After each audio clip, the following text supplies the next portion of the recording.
It's finally finished. This is the C44KM. I'm going to show you a very fast-forwarded version of the build I just did, and then we're going to get it on the trail. It really surprised me. If you want to see just how well this thing goes, stick around.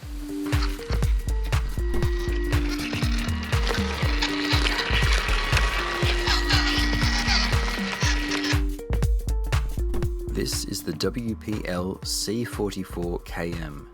You might remember part 1 of this review I published back in early June, one of the first videos I made for this channel. This is a 1/18 scale model of the Toyota Landcruiser 40 Series Ute. Next to it here is the WPL C24 1/18 scale model of the Toyota Hilux pickup. And one of these things is not like the other. The C44 is closer to 1/16 scale, which is why it's a bit bigger than the C24 here.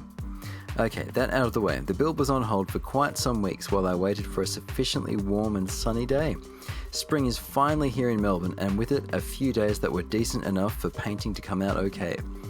Once the paint was down and the clear coat on, I was finally able to get this thing finished. The axles were a fiddly affair and the clearances took a while to get right. I'm not a huge fan of the way WPL addresses clearances, with these paper gaskets to get spacing right. The alternative is for shims to move the pinion closer to the crown gear in the diff. But with the WPL axles, the pinion already starts too close due to the way the axle's moulded, so the gaskets are needed to space it out a little. The system works, but it isn't ideal.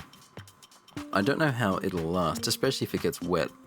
Water will be hard pressed to penetrate though if you've got it done up tight and there's enough grease inside, but still, a paper gasket on a diff plate makes me a little uneasy. For now, it's together, it's snug and it works smoothly, so I'll just ignore it until something goes on strike. It took a little while to work out the orientation of the diff gears, which are also straight cut and made of brass. You wouldn't want to run too much power through any of these components as they're just not made for more than the lowish torque of a brushed motor power. But as long as you stay within that intended design envelope, they'll be durable enough. The bearings are not sealed, of course, so stay out of water and you'll be fine. Or get sealed bearings and retrofit them and you'll be ready for wet running. I think dusty conditions would also wreak havoc on these bearings, so be aware that unsealed bearings are for dry and clean running and you'll be fine. For the total price of this model, which was around 100 Australian dollars, you can't really complain. The value is definitely there. Getting the top plate together is easy enough. There's sufficient room for the electronics, but I had to be a little creative with some cutting near the end of assembly. I also had some trouble finding the right screws. WPL supplies more screws in number and variety than you need, so a pair of calipers can be helpful to identify the right screws. At least when the very basic manual here gives you their correct sizes. Sometimes they don't, you've just got to guess.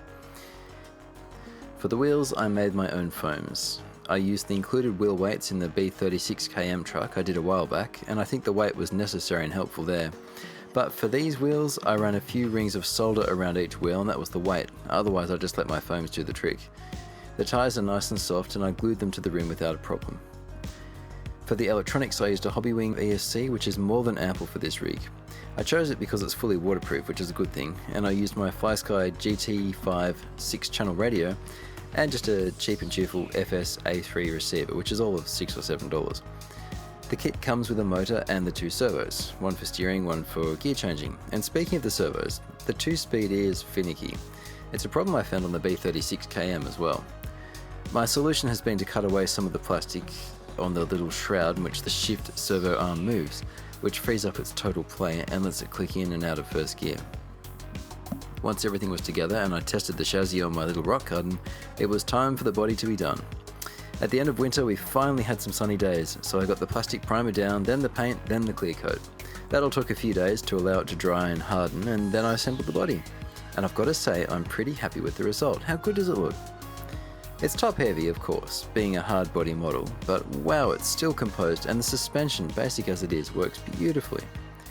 I wish it had leaf suspension for realism, but I can't deny that the oil-free shock spring combo they supplied works really well. This is a stable little trail truck and it is fun. Find a link to where I got mine in the description, and as always I've paid for everything you see here with my own money and I'm answering to no company for my review. Opinions are my own and I encourage you to ask questions and research for yourself. But I do hope this little review has been helpful. Leave me a like if you've enjoyed this little review and I'll see you next time on RC-TNT.